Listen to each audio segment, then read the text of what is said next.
Hello, what's up mga kasari? Gavins Vlog. Sa video natin ngayon mga kasari, i-share ko sa inyo yung mga salitang bawal mong banggitin sa harap ng customer mo. So kung interesado ka, tapusin mo tong video nito.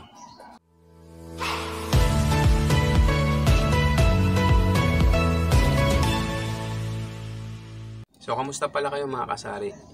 Mag-iingat po tayong lahat dahil sa bagyong Kuring, no? Dahil yung pabugso-bugso pa rin yung dala nitong hangin at ulan. So mag-iingat po tayong lahat.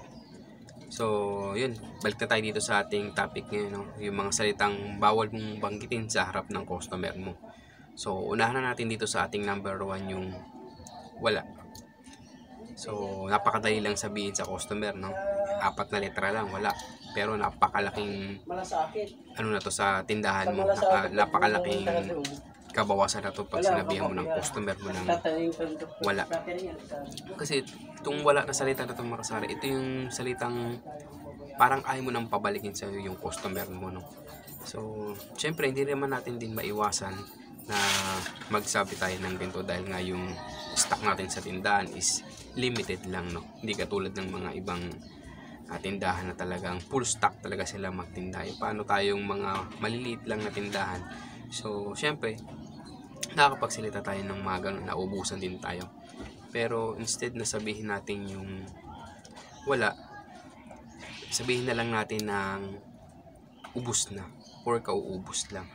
Na maisip pa rin ni customer na naubusan ka lang ng stock at pagbalik niya kinabukasan, meron ka na. So ganun yun mga kasari. Kapag sinabihan mo kasi ng wala, parang yung item na hinahanap niya is wala ka talagang tinitinda. So hindi katulad ng sinabi mo na kauubos lang, alam ni customer na meron ka pero naubusan ka lang. Ayun yung gusto kong sabihin sa inyo mga kasari, no? Kasi marami nagsasabi ng bakit ganun yung mga customer, dinadaan-daanan na lang ako.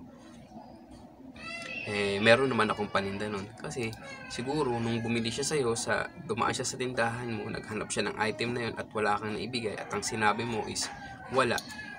Tumatak na sa isipan ni customer na sa tuwing dadaan siya sa tindahan mo na yung hinahanap niyang item na yun is wala ka talagang tinitinda. So hindi tumatak sa isipan niya, no? Hindi na remind sa kanya na bukas meron ng ganito sa'yo, sa bibilin sa'yo. Kasi nga hindi mo siya na remind na bukas is meron ka ng ganong item, no? So yun yung ating number 1 mga kasari, no? Huwag mong sasabihin sa customer yung wala. Pwede mong sabihin na pasensya na, naubos na, o kauubos lang. So para pagdating ng araw is babalik siya sa'yo kasi tatatak sa isipan niya na ay, ganito meron na si kuya kasi naubusan lang daw siya ng item na yun, doon na ako bibili sa kanya. So yun yung kahalagahan ng salita na yun. So yun yung ating number 1, no? Huwag mong babangitin yung wala. So pumunta na tayo dito sa ating pangalawa na huwag mong banggitin sa harap ng customer mo is yung ito lang. Makasari, baka na mamaya napapadalas na yung pagsasalita mo ng ganyan. So yung mga ganong salita is dapat huwag mong binabanggit sa harap ng customer mo. Hindi lahat ng mga customer mo is parehas ng antas ng buhay, no? Kaya meron dyan yung pag bumibili sa iyo is yung limited lang yung budget nila. Halimbawa, bumili siya ng 1 kilo ng bigas, tapos 1 tilata ng sardinas, tapos sasabihin mo lang sa kanya na ito lang. So ano yun mga kasari, laking open sa kanila sa mga customer yan. Parang magugulat sila bakit ganun yung nakitinda, bakit ganun sila magsalita, no? So mga kasari, iwasan mo yung mga ganong salitang ito lang. Instead na sabihin mo ito lang, pwede mong sabihin sa kanila na meron pa po ba? Ano pa po ba ang mga bibilihin? Pwedeng ganun na lang po kaysa yung ito lang. Parang syempre kahit sino namang customer na bumili sa'yo is pag sinabihan mo ng ganun, parang napaka naman to tindera to, yung iisipin mo, diba? Then ang tendency niyan mga kasari, hindi ka nababalikan ng customer mo kapag ganun ang sinabi mo sa kanila. So mga kasari, no, piliin pa rin natin yung salita na babanggitin natin sa harap ng customer natin dahil ang mga customer natin yan matatalino yan. Once na nakarinig ng hindi maganda sa iyo yan is hindi na bibili sa iyo yan, lalayo na sa iyo yan kasi ganyan sa ugali mo, no? So mga kasari, piliin pa rin natin yung salita na babanggitin natin sa harap ng customer natin dahil ang mga customer natin yan matatalino yan. Once na nakarinig ng hindi maganda sa iyo yan is hindi na bibili sa iyo yan, lalayo na sa iyo yan kasi ganyan sa ugali mo, no? So mga kasari, So yun yung ating number 2 mga kasari, no? Iwasan mo lang yung ganong salita. Yung ito lang, pwede mong sabihin na mayroon pa po bang bibilhin? Ano pa po? Para at least hindi naman ganun ka grabe yung sasabihin mo sa customer mo. So yun yung ating number 2. So punta na tayo dito sa ating pangatlo, no? Ito yung salitang hindi mo pwedeng banggitin sa harap ng customer mo. Yung salitang hindi pwede. So mga kasari, isa bilang isang sari-sari store owner is hindi natin maiwasan na may uutang talaga sa atin, no? So syempre, pagka may mga umuutang sa atin, lalo pagka alam mo yung mga bagong ano lang sa atin, mga bagong customer lang natin, tapos uutang siya sa atin, no? So wag mo sabihin sa kanila na hindi pwede no? Instead, pwede mong sabihin na pasensya na, hindi muna sa ngayon. May mga ganun, you know. Pasensya na muna kasi syempre kapapamalengke ko lang, no? Wala pa akong benta kaya hindi muna ako magpapautang. Yung mga ganong alternative na salita na pwede mong ipalit doon sa salitang hindi pwede. Kasi pangit naman yun na sabihin mo, hindi pwede, hindi pwede. Diba, nakakaano naman ang salita ng ganun eh. So, kaya nga meron tayong mga alternative na salita para sa mga customer natin, para at least hindi sila sasama yung loob nila, wala silang itatanim na galit sa kanila dahil maayos yung pakikitungo natin sa kanila. So, yun yung gusto kong sabihin sa iyo. Pero lang mga kasari, kung talagang yung customer na yun is talagang ano mo na, regular customer mo na, no? Pwede ka naman magsalita ng mga halimbawa ng ganito na uutang si customer, no? Utang ako. Ay, hindi pwede, hindi na kita pa utangin. Pero yung mga halimbawa na yun, pero patawa ka nun. Siyempre, yung customer na yun, kakilala mo na, itatawa na rin yun. So, depende rin po yun. Bagay lang po yung hindi pwede dun sa mga customer na bago pa lang sa'yo, na bumibili sa'yo, tapos umuutang sa'yo.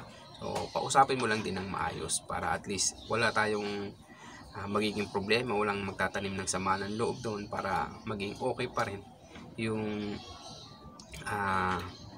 tawag nito, transaction ng customer at ng may-ari ng tindahan. So yun yung ating pangatlo mga kasari, no? Yung wag mong banggitin yung hindi pwede.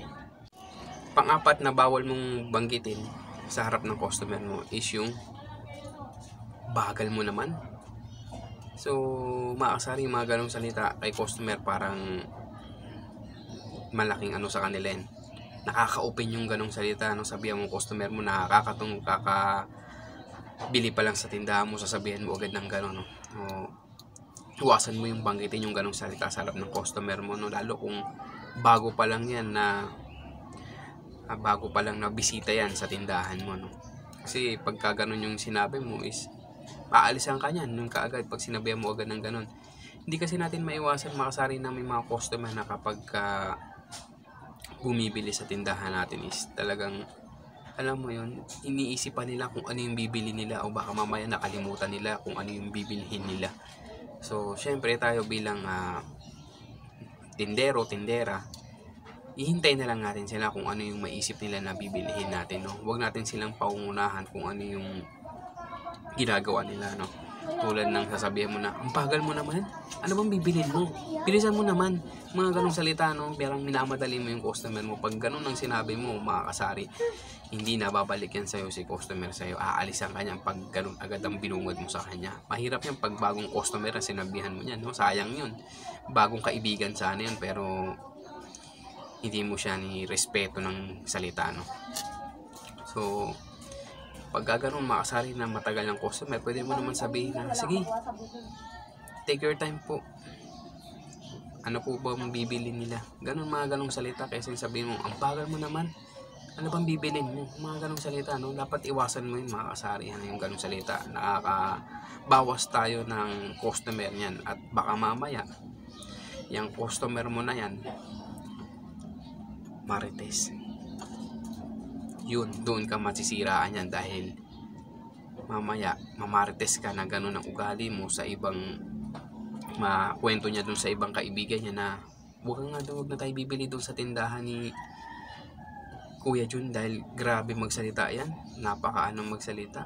Akala mo hindi tao. Mga ganong salita. Doon na mangyayari niyan, mawawalan ka na ng customer at dadaan-daanan ka na lang ng mga customer mo. So, yun yung ating pang-apat, no? Yung huwag mong babanggitin sa customer mo yung ganong salita. So, hanggang dito na lang muna mga kasari, at sana nakatulong tong video na to doon sa mga bago pa lang na magsasari-sari store. At kung bago ka pa lang dito sa aking YouTube channel, please like, share, and subscribe para updated ka sa mga videos na ganito na ina-upload ko na relate dito sa ating tindahan. Asahan nyo na patuloy pa tayong gagawa ng mga ganitong topic na about dito sa sari-sari store. So, tapusin ko muna itong ating video at kita-kita na lang tayo sa ating next vlog.